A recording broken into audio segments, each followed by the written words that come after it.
Alors c'était, en fait, on était en train de bavarder en équipe dans le jardin de l'hôpital, et il y a une dame qui s'est avancée à nous et qui reconnaissait le prêtre qui est avec nous, le père Guy Touton, et qui lui a dit qu'elle rentrait en soins palliatifs.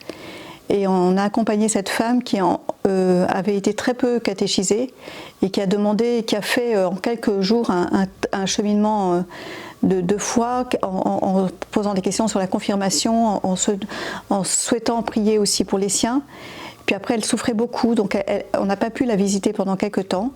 Et puis un jour, j'y suis retournée simplement pour que l'équipe puisse lui dire qu'il allait y avoir la messe et qu'on allait prier pour elle. Et l'équipe est allée lui dire, et dans un mouvement, elle a dit « je veux aller à la messe ». Et en fait, avec l'équipe, on l'a installée dans un fauteuil coquille et on l'a accompagnée à la messe. Le chemin est long, les couloirs sont longs, pas à pas parce qu'elle souffrait beaucoup, et elle a reçu dans la chapelle, après la messe, le sacrement des malades, et elle est morte le lendemain. Et moi, cette visite, enfin, à cette personne, enfin, où au début, c'est pour ça que je dis souvent, on se laisse surprendre.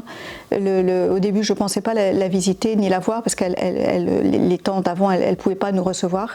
Et cette force de cette femme qui a voulu aller à la messe et qui a reçu dans les derniers moments ce qui était le plus important avant de mourir.